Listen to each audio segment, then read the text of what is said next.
सभी को वंदे मातरम, जय श्री राम। हमारे YouTube चैनल में आपका एक बार फिर से स्वागत है। इस वीडियो में हम क्वेश्चन नंबर 11 की बात करेंगे। एक बार आपके लिए क्वेश्चन नंबर 11 डिस्कस कर लेता हूं।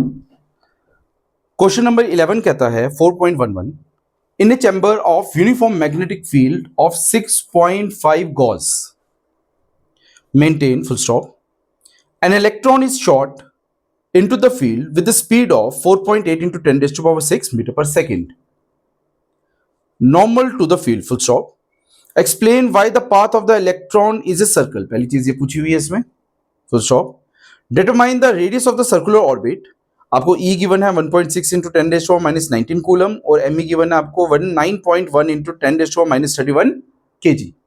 तो जो चीजें हमें गिवन है हम पहले वो लिख लेते हैं। यहाँ पे क्वेश्चन है आपके पास 4.11 इलेक्ट्रॉन का चार्ज आपके पास पता होता है 1.6 into 10 raise to power minus 19 coulomb. तो मास ऑफ इलेक्ट्रॉन ये भी आपको गिवन है 9.1 into 10 raise to power minus 31 kg।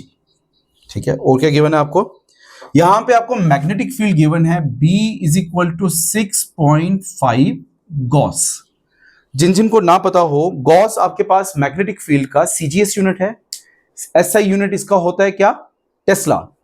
तो इस चीज का बहुत ध्यान रखना, बहुत सारे क्वेश्चन में आपको टेस्ला ना देके गॉस दिया होगा, तो इसमें कन्वर्जन यूज होती है 1 tesla is equal to 10 raise to power minus 10 raise to power 4 gauss. उल्टा लिख ले तो 1 gauss is equal to 10 raise to power minus 4 tesla. तो इसके अकॉर्डिंग अगर हम इसी चीज को CGS SI यूनिट में कन्वर्ट करते हैं तो ये बन जाता है 6.5 into 10 raise to power minus 4 tesla. एक ये पार्ट गिवन है, plus velocity of the electron given है आपको V इज इक्वल टू कितना गिवन है आपको? Velocity of electron 4.8 into 10 raise to power 6 metre per second, plus इसमें ये चीज भी बोल रहा है कि ये जो वेलोसिटी है that is normal to the field. तो वहां पे जो एंगल है वो कितना है? 90 डिग्री। अब क्या क्या चीजें और गिवन है हम उस चीज को देखते हैं और समझ के क्वेश्चन करने की कोशिश करते हैं। इसके पहले पार्ट में पूछ रहा है कि ये चीज एक्सप्लेन करो कि जो इलेक्ट्रॉन है वो एक्सटर्नल मैग्नेटिक फील्ड में सर्कुलर मोशन में घूमेगा। उसके लिए हम डायग्राम बना के समझते हैं, फिर उसका रीजन एक्सप्लोर करते हैं। यहां पे आप ध्यान दीजिएगा, लेट इट बी हमारे पास क्रॉस मैग्नेटिक फील्ड है। मैग्नेटिक फील्ड हम कोई भी डायरेक्शन ले लेते हैं, बट इस पर्टिकुलर केस में हम डायरेक्शन क्या ले रहे हैं? क्रॉस मैग्नेटिक फील्ड की डायरेक्शन ले रहे हैं। और उस मैग्नेटिक फील्ड में हमने एक इलेक्ट्रॉन को परपेंडिकुलरली इस डायरेक्शन में फेंक दिया। अब डायरेक्शन सर्कुलर है, ये हमें पता है। सर्कुलर कैसी होगी एक बार उस पार्ट को समझ लेते हैं, फिर इसके रीजन को एक्सप्लोर करते हैं। ठीक है, हम एज्यूम कर लेते हैं कि हम यहां पे एक इलेक्ट्रॉन को V वेलोसिटी से एक इलेक्ट्रॉन के इसके अंदर इंट्रोड्यूस कर रहे हैं। ठीक है, अब एग्जैक्टली क्या होता है समझना, जब भी आपके पास फोर्स लगेगी, दो ऑप्शन है, या तो फोर्स इलेक्ट्रॉन की वेलोसिटी को इंक्रीज करेगा या तो उसकी डायरेक्शन चेंज करेगा। इस पर्टिकुलर केस में वेलोसिटी को इंक्रीज नहीं कर रहा, सिर्फ और सिर्फ डायरेक्शन चेंज कर रहा है। और जो आपके पास मैग्नेटिक फोर्स है F is equal to QVB sin theta, वो किस में कन्वर्ट हो जाएगी? यहां पे सेंट्रीपिटल फोर्स में। एक बार डायरेक्शन समझने की कोशिश करते हैं। मैग्नेटिक फील्ड अंदर की फ्लेमिंग लेफ्ट हैंड रूल का यूज करेगी, ACP प्रद्युमन वाला केस, जिसमें हमारे पास अंगूठा किसको रिप्रेजेंट कर रहा है? फोर्स की डायरेक्शन को। उंगली किसको रिप्रेजेंट कर रही है? पहली वाली मैग्नेटिक फील्ड को। और ये वाली उंगली किसको रिप्रेजेंट कर रही है? आपकी करंट को। अब मैग्नेटिक फील्ड अंदर जा रही है, अगर इलेक्ट्रॉन उधर जा रहे तो करंट की डायरेक्शन अपोजिट होगी, तो फोर्स कहां लगेगी? डाउनवर्ड डायरेक्शन में। अगर ये इलेक्ट्रॉन आपके पास सीधा जा रहा है और डाउनवर्ड जा रहा है तो एट द सेम टाइम यहां पे पैराबोलिक मोशन होगा, तो ये इलेक्ट्रॉन यहां से इस पॉइंट तक पहुंच जाता है। ठीक है, अब इस पॉइंट पे क्या होगा? वापिस मैग्नेटिक फील्ड अंदर की ओर, करंट की डायरेक्शन ऊपर की ओर, फोर्स की डायरेक्शन लेफ्ट साइड, करंट की डायरेक्शन ऊपर की ओर। क्यों? क्योंकि जो इलेक्ट्रॉन का मोशन होता है करंट का मोशन उससे अपोजिट होता है। तो यहां पे वापस पैराबोलिक मोशन लगेगा, इलेक्ट्रॉन इस तरफ आ जाएगा, यहां पे फोर्स रहेगी, फिर से पैराबोलिक मोशन लगेगा, इलेक्ट्रॉन इस तरफ आ जाएगा, फोर्स यहां रहेगी, फिर से पैराबोलिक मोशन लगेगा, इलेक्ट्रॉन वापस इस तरीके से आ जाएगा।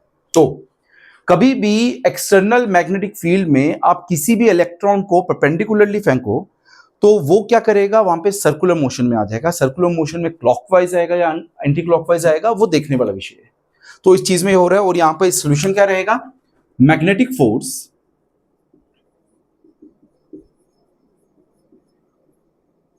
Is equal to centripetal force. मतलब इस पर्टिकुलर केस में जो मैग्नेटिक फोर्स है वो किस में कन्वर्ट हो जाएगी, सेंट्रीपिटल फोर्स में। अब इसका सेकंड पार्ट पूछता है कि इसका रेडियस कितना होगा। अगर हम रेडियस की टर्म में बात करें तो हम यहां पे इसी चीज को रिप्रेजेंट कर रहे हैं, मैग्नेटिक फोर्स एफ एम से रिप्रेजेंट कर रहा हूं। क्या एक्सप्रेशन होता है, F is equal to Q V B sine theta, जिसमें क्यू आपके पास चार्ज आ गया, वी आपके पास वेलोसिटी आ गई, बी आपके पास मैग्नेटिक फील्ड आ गई, साइन थीटा क्या आ जाएगा, आपके पास करंट और मैग्नेटिक फील्ड के बीच में एंगल जो भी बन रहा है। तो आपके पास इस गिवन कंडीशन में एफ इज इक्वल टू क्या, Q V B sine theta. Theta आपको 90 गिवन है, क्यू की वैल्यू आपके पास ई की बराबर है और ई और बी की वैल्यू आपको गिवन है। तो मैं इसी एक्सप्रेशन को लिख रहा हूं, एफ एम मैग्नेटिक फोर्स के लिए, बी टर्म यूज कर लो, F B is equal to e v B, sine 90 की वैल्यू क्या होती है 1, इक्वेशन 1। और एट द सेम टाइम ये फोर्स किस में कन्वर्ट हो रही है, सेंट्रीपिटल फोर्स में। तो सेंट्रीपिटल फोर्स के लिए एक्सप्रेशन रहता है F C m v square by are.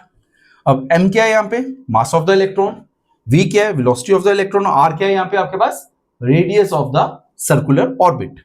इसकी इक्वेशन 2 लो। तो बाय मीन मैग्नेटिक फोर्स किसके बराबर है आपके पास, सेंट्रीपिटल फोर्स के बराबर। तो मैं अगर इसको यहां पे इक्वेट कर लूं, F B should be equal to F C, F B की क्या वैल्यू है, ई वी बी किसके बराबर, m v square by r. एक v से v वाला पार्ट कट गया, तो r किसके बराबर आएगा आपके पास, m v upon e B. ये रिजल्ट आया। अब इसके अंदर जब हम वैल्यू सब्स्टिट्यूट करेंगे तो r किसके बराबर आएगा आपके पास, m की क्या वैल्यू है, 9.1 into 10 raise to power -31। v की क्या वैल्यू है, 4.8 into 4.8 into 10 raise to power 6 divide by e की क्या वैल्यू आई आपके पास, 1.6 into 10 raise to power -19 into B की वैल्यू आपको गिवन है 6.5 into 10 raise to power -4 tesla. अब देखिएगा 1.61 दा और 1.64 दा ओ 3 का 4.8 आ जाएगा यहाँ पे, 13.5 दा 65, 13.7 दा 91, ये पार्ट में कट गया वहां पे। अब मैं इसको लिख लेता हूं, R is equal to 21 into 10 raise to power 13 में से 6 के कितने आ गए, -25 divide by 5 into 10 raise to power 19 और 4 23 -23। तो फाइनली आपका रिजल्ट क्या बन रहा है, R is equal to 21/5 into 10 raise to power -2। थोड़ा सा इसको सॉल्व करते हैं, कितना वैल्यू बन जाएगी, R is equal to 4.2 into 10 raise to power -2 metre, और इसी चीज को हम बोल देंगे 4.2 सेंटीमीटर। तो हमारे पास ये रिजल्ट आया। आई होप आपके लिए क्वेश्चन थोड़ा इजी रहेगा। इस डायग्राम का रोल यहाँ पे सिर्फ चीजों को समझने के लिए है कि वो सर्कुलर मोशन में आता है। और सर्कुलर मोशन में क्यों आता है, क्योंकि आपके पास जो मैग्नेटिक फोर्स है जिसको F is equal to Q V B sine theta बोलते हैं, वो किस में कन्वर्ट हो रही है, सेंट्रीपिटल फोर्स में। तो ये हमारा क्वेश्चन नंबर 4.11 था। नेक्स्ट टेक्स्ट बुक का क्वेश्चन है 4.12, वो भी इसके साथ कनेक्टेड है। तो नेक्स्ट वीडियो में हम क्वेश्चन नंबर 4.12 देखेंगे। तब तक के लिए जय श्री राम, वंदे मातरम।